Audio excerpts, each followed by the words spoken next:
Let's talk about what nobody wanted to talk about.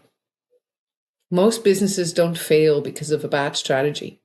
They fail because of the conversations nobody wanted to have, and hence nobody did.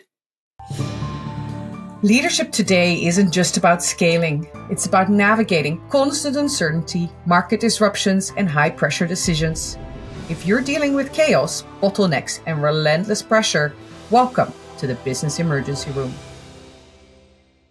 Hey, thanks for tuning in. Today, we are going to talk about the conversations that are not happening.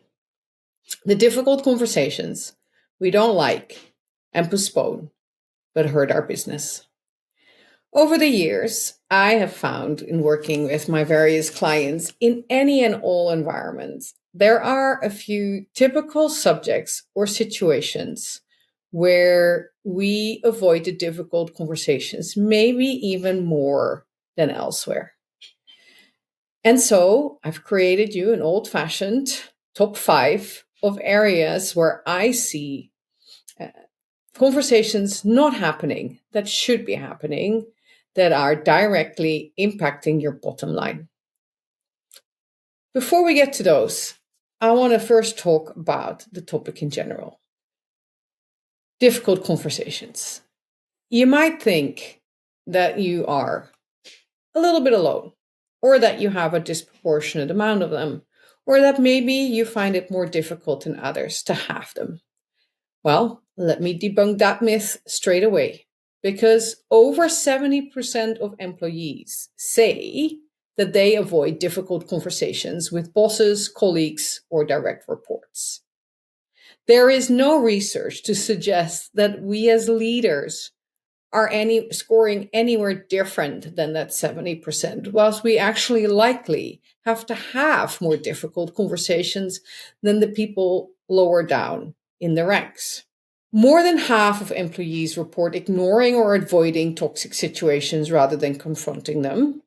The delays for over a quarter of all these difficult conversations start at 6 months, right? And many of them delay some of these conversations, they say, for even a year or 2 years. So the impact can be significant. 70% of managers report being uncomfortable communicating with employees, specifically if they're expecting negative reactions. 1 in 3 employees estimate that their failure to speak up about something has cost the business $25,000 or more. 43% say that their silence has cost the business at least $10,000. Many report wasting at least 2 weeks or more ruminating on unresolved issues. The numbers are staggering, right? And despite the availability of training and D&I programs, etc., 60% actually still report avoiding these conversations despite knowing or having actually been trained on the subject. The numbers don't actually vary between the types of businesses you're in. So 77% in startups report avoiding difficult conversations, 78% in very large organizations. So I'm talking organizations 10,000 and up do likewise. And in medium to small organizations is 60%, potentially because everybody knows each other better or longer, but who knows? Staggering numbers. It's an ailment we all have. What are some of the symptoms associated with avoiding difficult conversations? Most of these symptoms are like some of the standard afflictions we can have. Could be symptoms of many things, but I think we kind of know. If you in your organization have meeting after meeting and are making no progress, that's probably a symptom that people are not really speaking up. Do you see chronic politeness in your organization or unclear accountability? Are tasks and targets quietly reassigned or just dropped altogether? Is there passive resistance or workarounds? Is there friction in the system and the way people do their job? Is there high turnover in specific roles or teams? Is there escalation instead of conversation? So issues could be resolved within teams or between peers, but they go up the chain of command and are played out to others because the people who should be dealing with them are not dealing with them. Do you see a lot of rumination and storytelling? Are employees replaying situations or venting to try and make sure that their side of the story is heard, or to maybe obtain or cultivate allies, or create sides because they feel uncomfortable around a certain situation? Do you have decision paralysis or endless consensus seeking? Is there actually any feedback in your organization? Or does it not go anywhere? Or is it a drought altogether? And do you see emotional contagion and low trust? Do you see, for instance, side eyes in meetings? You hear sarcasm and defensiveness. So symptoms that there's psychological safety erosion and an increase, hence, of unspoken tension. So all in all, do you see symptoms of frustration, people friction in your organization? That's a sign that too many of the difficult conversations or the uncomfortable situations are not being had.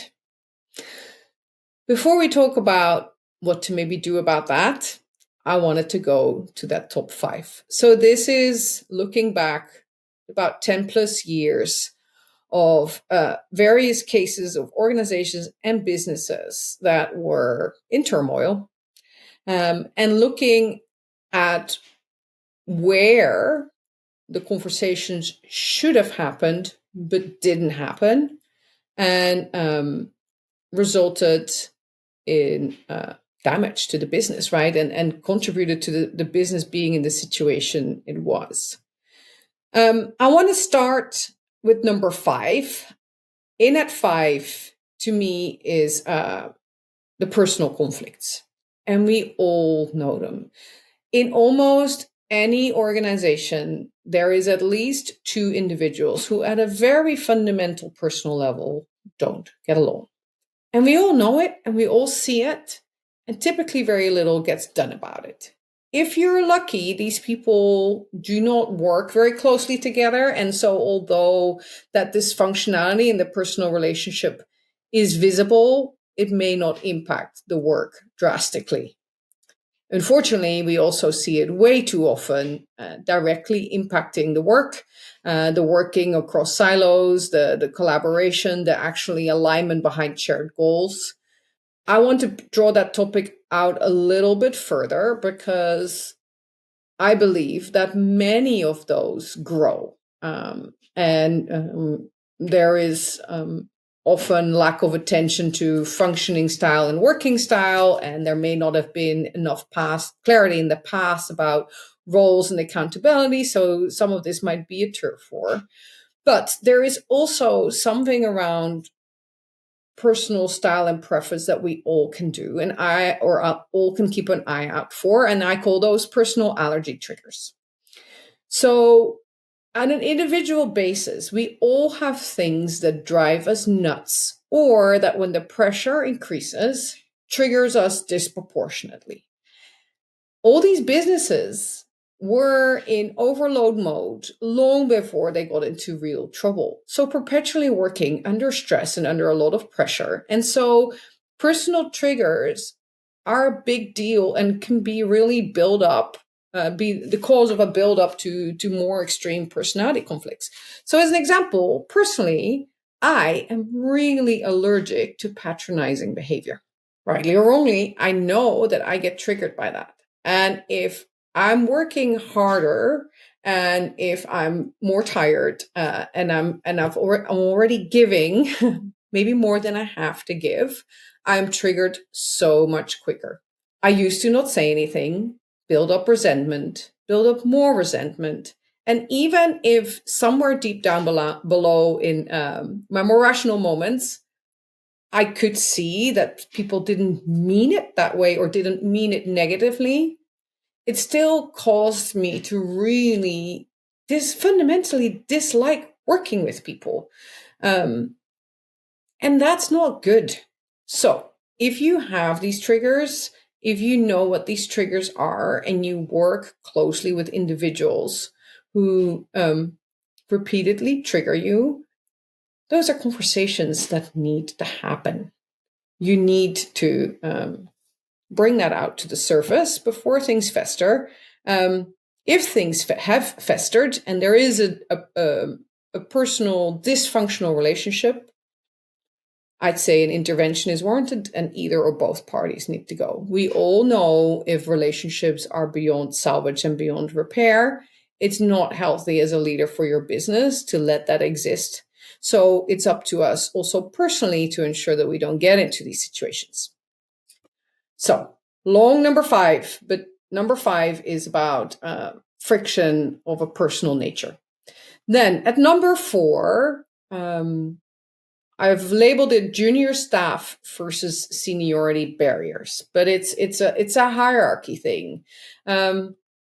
There is, even in organizations that proclaim to have quite a transparent and open culture, there is a natural barrier based on hierarchy or age or ancienity or whatever it is that creates a power imbalance for people to speak up about things that are not working. So I'm not necessarily talking about minor feedback, right? Or about finding some small tweaks or proposing some small tweaks to the way you're doing work. I often see relatively new or junior staff being given the job to go and investigate a certain subject or issue or in order to try and resolve it, right? What we used to call the big spreadsheet work, pulling all the numbers together and then giving a lay of the land. Inevitably, if you are asked to go and do a deep dive into something, you're going to find stuff that nobody wants to hear. So often I see a filtering or a holding back of the full story in these situations, and fear getting in the way of actually bringing up what these younger or more junior or newer individuals would want to bring up. Major factor. Then at number 3, the deals that never should have been made. So, and we've all been there. We've all signed contracts and made deals, either personally or in business, with suppliers, with clients, with partners, that soon after closing the deal, we realize something really went wrong. Or we have a major change shortly after, and whatever we signed up for isn't working anymore. We made a mistake in our calculations and are not making the money out of the deal, or the margins aren't there, or is actually not a strategic fit in partnership, or we can't actually fulfill on our promises. Because we want to be known as being true to our word, etc., we live with those deals way longer than we should. Yeah, deals that shouldn't have been made, or deals that are no longer good deals for you, require conversations that need happening today, and are a major contributor to the chaos I see in businesses.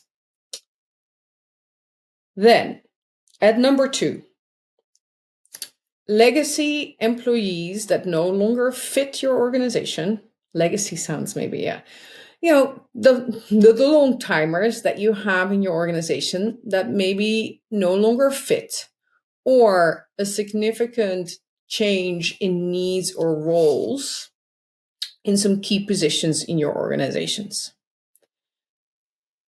To assume that the individuals involved don't at some level feel, hear, or see that things don't work anymore is of course ridiculous, because they do. And yes, we all try to fool our brains. we care about the people that we've built our business with. We care about the people that we've had success with in the past. We care about people who've given their everything to make something a success. But businesses change and the world changes. And to not have the conversation when things no longer fit and need to change, and to not have the conversations about the personal impact that it has on these individuals, leads to disrespectful behavior, frankly. It's disrespectful to all people involved, and it takes away your opportunity to actually part ways in a healthy manner, to maybe have the people involved influence what a solution looks like, because everybody is too scared to have the difficult conversation.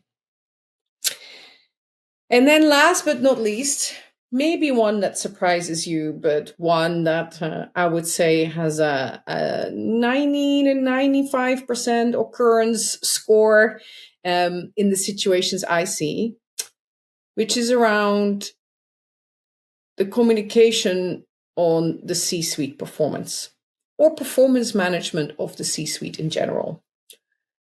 Somehow, I see very little formalization of performance management in the C-suite. So who is responsible for performance management of the CEO?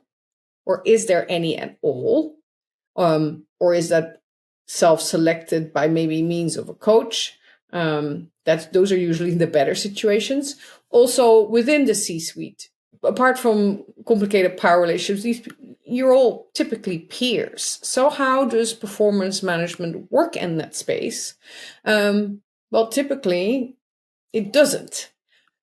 Nobody really wants to do it, or it doesn't get formalized in advance. And so when there is then a difference of opinion arising in how people are undertaking their jobs, or the direction that the company is being taken in, or is moving in, or is performing, if nobody has the conversation, typically what we see is then a major break. So a key person in the C-suite departing altogether, because there is disagreement, but there is no discussion about it. And so the frustration levels lead to eruption.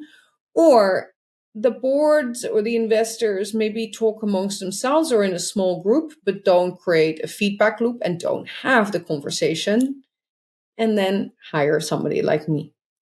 One of the first questions I ask when I'm being brought in by the board or by the investor and not by the C-suite is whether the CEO or the key people involved truly are going to get a second chance.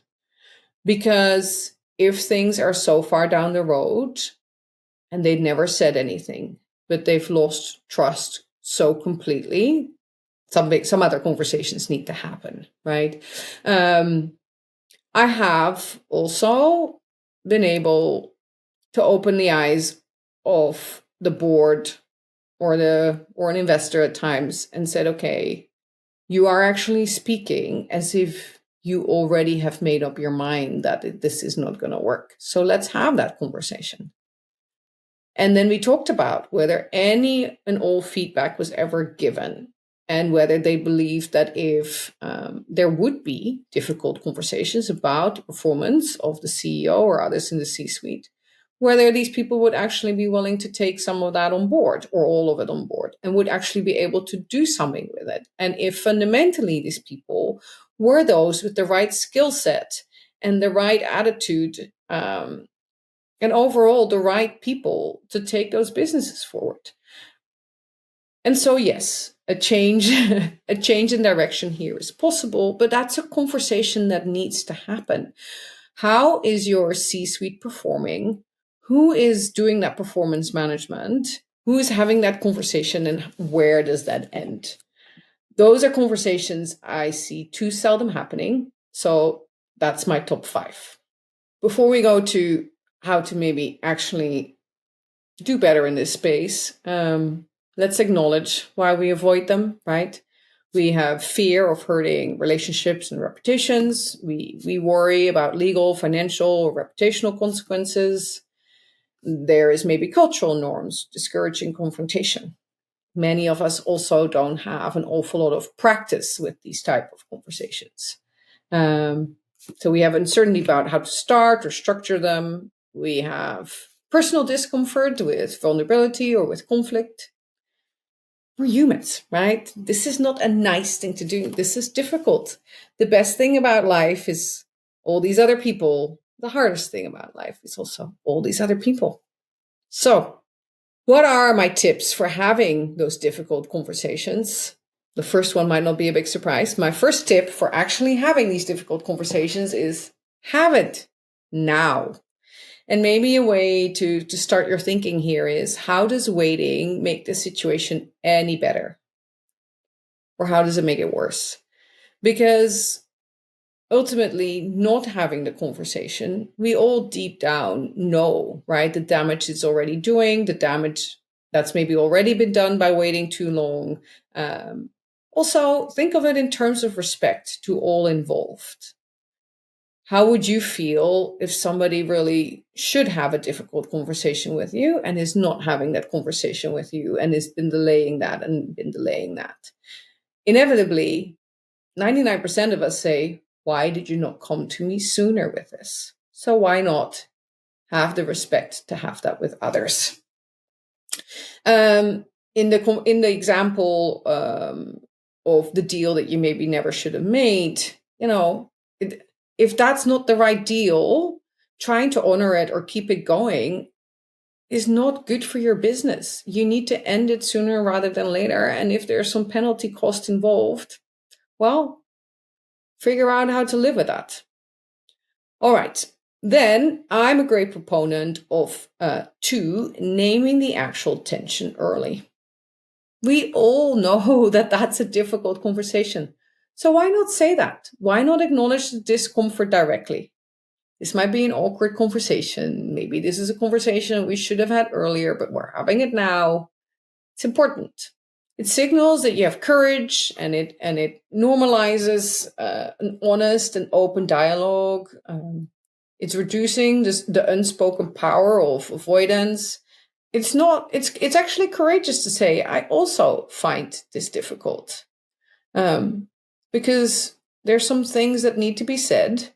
And I know that maybe it's going to hurt or it's going to be uncomfortable on all sides. But the discomfort and the damage to the business by not having this conversation is worth.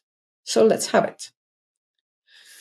Then one of the things you can do is actually change the setting, right? So you might, can you go and have the conversation in a different place, a place that makes people feel a little bit more safe or takes it out of the formal environment? Can you go and have a walk rather than have somebody come into your office and sit at the other side of your desk where everybody is trying to glance through the little glass partition to your office to see who's in there and what conversation is happening, right? Create a bit of a private, safe space to have the conversation.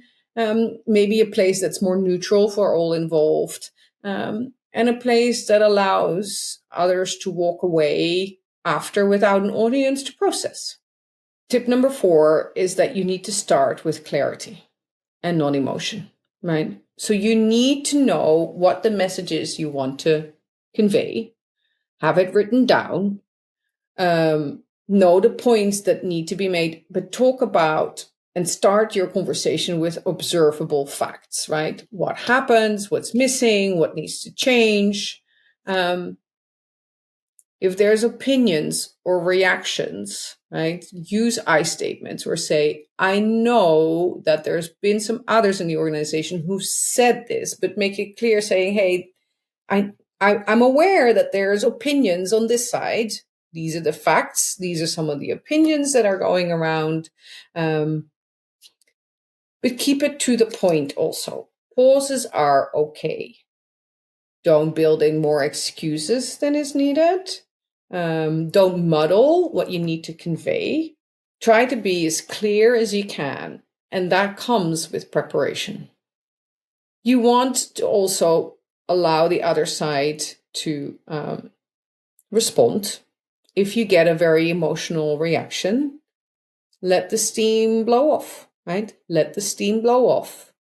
Go back to your talking points, go back to observable facts. Acknowledge that there's opinions and reactions, acknowledge the subjective. And then 5, end with decisions, not just feelings. You need to actually formally round out a difficult conversation by summarizing what was agreed so that there's no misunderstanding and you don't need to have the conversation again later. Define next steps and confirm follow-up. If you get clarity out of these meetings and they were actually worth having, right? Then you now had a productive meeting and you're in a different space after the meeting than you were before the meeting.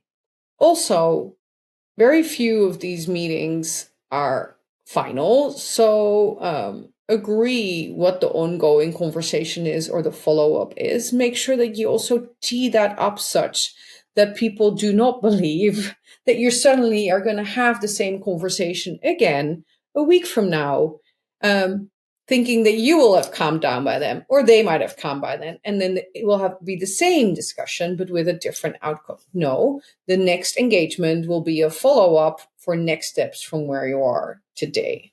Yeah.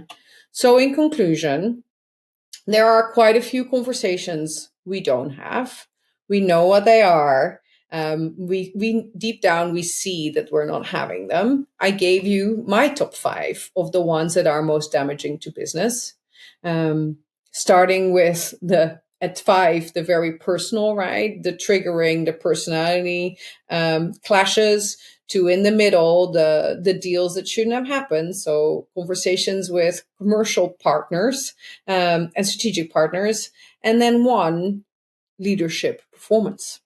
You need to have those conversations. You need to have them now. You need to plan for them. You need to be human about them.